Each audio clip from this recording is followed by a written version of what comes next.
White and Caitlin Clark. We saw the loving chest bump that obviously dispels all rumors immediately. No, it doesn't. Not at all. Not remotely. But nonetheless, they won a game tonight. Wow. And the crowd goes silent. A chest bump on the bench was the moment everyone focused on. It was supposed to show that everything was fine between Caitlin Clark and head coach Stephanie White. But one celebration does not erase all the questions that have surrounded the team this season. The Indiana Fever beat the Atlanta Dream tonight, yet the arena somehow felt quiet. So why was the crowd so silent for a game that has been one of the most talked about matchups in the WNBA for the past 2 years? Guys, we had an Atlanta Dream, good team, against the Indiana Fever, Angel Reese, against Caitlin Clark, and that was about as dead a crowd as you could possibly have. On paper, this game had everything. It was Caitlin Clark versus Angel Reese, the two biggest stars the WNBA has produced in a generation, playing in the same arena on the same night. Their rivalry packed arenas and shattered viewership records throughout 2024. Yet the commentary described this as one of the quietest crowds imaginable. When a matchup that was once a major attraction no longer creates the same energy, it raises questions. If the league's biggest draw is no longer generating the same excitement, that is not just a random occurrence, it can be seen as a sign that something has changed. Let me just point out, Brianna Jones did not play in this game. And she's huge. Literally. 6'3", 215. So a big part of the Atlanta Dream's length did not play tonight. She averages almost 13 points and over 7 boards. She's a massive part of that squad. There is a real basketball reason this game felt different, and it should be acknowledged right away. Atlanta was without Brianna Jones, a 6'3" interior force who averages nearly 13 points and more than 7 rebounds per game. When you remove that kind of size and production from any lineup, the entire matchup changes. So part of what we watched was an Indiana Fever team facing an opponent that was not at full strength. That is fair context, but while missing players can help explain the final score, it does not explain why the crowd was so quiet. Caitlin Clark, unfortunately, just like we've talked about, Stephanie White must have been loving this game because Caitlin Clark was regulated to the third option, which is exactly where I believe Stephanie White wants her. And a byproduct of all this, let's just keep it real. My boy CDS Sports, if this is a new normal for Caitlin Clark, fans will be quietly leaving. This is unwatchable basketball. It's boring, and Caitlin Clark's just one of the gang. Here is the core argument being made. Under coach Stephanie White's system, Caitlin Clark has been pushed into more of a third option role on her own team. The claim is straightforward. That is exactly how the coach wants the offense to operate. Whether you agree with that view or not, some fans believe the on-court product has changed significantly. The same commentator who built much of their audience by celebrating Clark is now describing this style of basketball as boring and difficult to watch. When someone who was heavily invested in the team and its star player starts saying the games are no longer enjoyable to watch, it becomes a criticism that many people are likely to notice. Aaliyah Boston, 19 points, 6 of 12, 7 rebounds. Guys, Aaliyah Boston outshot Caitlin Clark from 3. 17 points, 6 of 17, 2 of 8. 7 rebounds, 8 assists. I mean, it was a pretty good all-around game from Caitlin Clark, to be honest. But if we look at the box score, the story and the numbers do not completely match. Aaliyah Boston scored nearly 20 points and grabbed 12 rebounds, providing a strong presence in the paint. Meanwhile, Caitlin Clark finished with 17 points, 7 rebounds, and 8 assists, which is an impressive all-around performance. Boston even shot better from three-point range than Clark that night. So the situation is more complicated than simply saying the team's star was held back. Clark contributed in multiple areas and filled up the stat sheet, but she did it in a less flashy way than the deep threes and viral highlights that fans became used to seeing. Kelsey Mitchell, 25 points, 11 of 15, 3 of 4 from three-point range, 2 assists, 2 steals, and I'm sure Stephanie White was thrilled about Kelsey Mitchell tonight. That would be my guess anyway. Then there is Kelsey Mitchell, who quietly had a great game, scoring 25 points while making 11 of her 15 shots and hitting 3 three-pointers.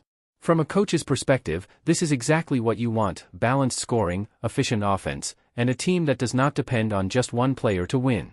The challenge is that the WNBA's biggest source of attention and excitement was never built around balanced team statistics. It was built around one star player making incredible plays. That is where the real debate begins. The style of basketball that helps teams win games is not always the same style that attracts the most fans and sells the most tickets. Once again, the crowd is dead as hell in this game. Wow. I don't know about you guys. Couple of things.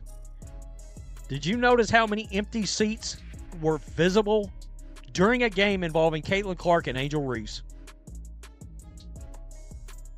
There were some very, very visible empty seats during this game. So let's look at the evidence that this may be more than just one unhappy reaction.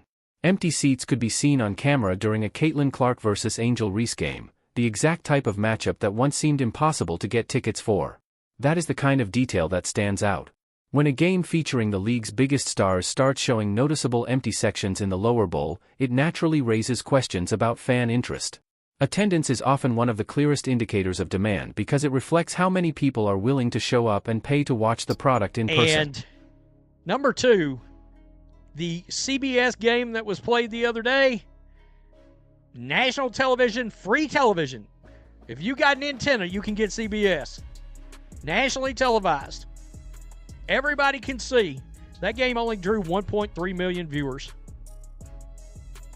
I don't know about you guys, that game should drew 1.6, 1.7. The ratings are down. They are down.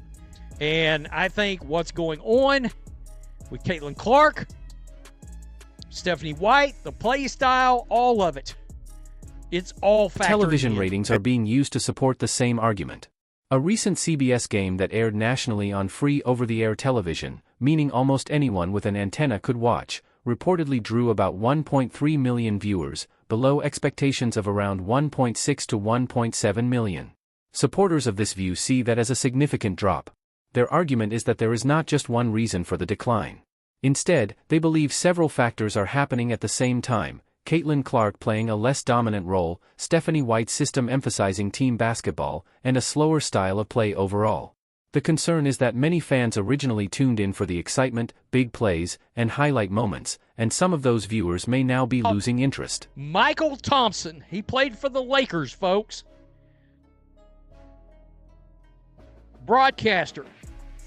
He hosts Thompson and Trudell at ESPN Los Angeles.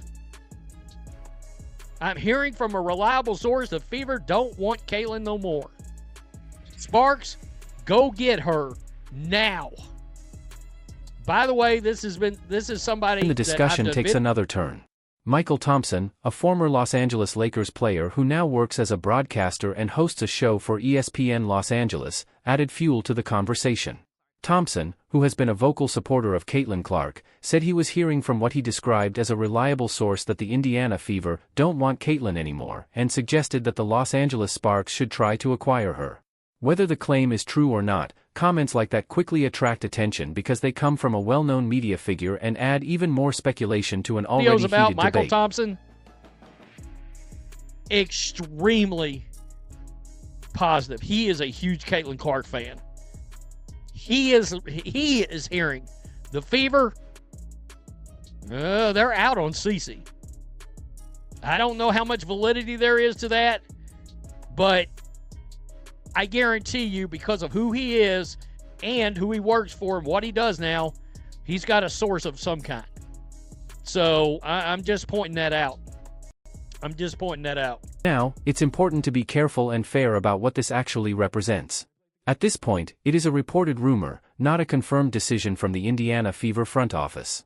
Even the commentator sharing the information acknowledged that he does not know how accurate it is. So it should be treated as speculation rather than fact. However, some people believe it still deserves attention because the comments came from Michael Thompson, a well-known voice in the Los Angeles media scene who works with a major sports network and has generally been supportive of Caitlin Clark. The argument is that when someone who has consistently praised Clark begins discussing the possibility of tension between her and the Indiana Fever, it becomes harder to dismiss the conversation entirely. You do not have to accept the rumor as true to understand why some people see it as a sign that questions are being raised behind the scenes. We were talking about that tonight during the Ben Daniels live stream. It's like, is this what the millions and millions of fans tune in to see? Slow, boring basketball? I mean, it's an entertainment product. They won the game, and it was boring. I don't know what else to say. I'd be lying if I told you, oh yeah, I was fired up, I was charged up. This was far and away, let's be real, Angel Reese, Caitlin Clark, crowd was dead as a doornail. When have y'all ever seen that before? When have you ever seen that? Where does before? all of this leave us when we separate the emotion from the facts? The Indiana Fever won the game. Caitlin Clark finished with 17 points, 7 rebounds, and 8 assists while also making several strong defensive plays that challenge the idea that she cannot defend. Kelsey Mitchell was excellent, scoring 25 points on highly efficient shooting, and Aaliyah Boston controlled the paint with a double-double. By traditional basketball standards, this was exactly what a coach wants to see: balanced scoring, strong teamwork, and a convincing win. Yet despite the victory, the arena felt unusually quiet and the crowd did not appear as full as many expected. That is the tension at the center of the current debate. Stephanie White's job is to win games, and from that perspective her approach makes sense. Using Mitchell when she is hot, running offense through Boston, and treating Clark as one of several important weapons is logical basketball strategy. If winning games were the only goal, there would be little reason to criticize it. The complication is that the WNBA's recent surge in popularity was driven largely by Caitlin Clark's unique style of play. Her deep three-pointers, creative passing, and ability to turn regular season games into major events attracted millions of new viewers. Many of those fans were drawn to the league specifically because of her. As a result, some people worry that when Clark plays a less dominant role, the excitement that brought in casual fans may begin to fade. Supporters of that argument point to several signs: lower than expected television ratings, visible empty seats at games featuring the league's biggest stars, and growing media speculation about Clark's future with the team. None of these factors alone prove anything. But taken together, some believe they suggest a trend worth watching. At the same time, it is important not to overreact. One game, one crowd, one television rating, or one rumor does not determine the future of a league. Just as it would be wrong to claim everything is perfect based on a single win, it would also be wrong to declare a crisis based on a few warning signs. The reality is likely somewhere in between, and the story is still unfolding. That leaves a difficult question. If you are running the Indiana Fever, what should be the priority: building the most effective team possible and maximizing wins, or shaping the team around the player who brought millions of new fans to the league? Ideally, those goals would be the same. Right now, some observers believe they may be pulling in different directions. Stephanie White appears to have chosen the path she believes gives the team the best chance to win. Whether that is also the best path for maintaining the league's momentum is the debate that continues.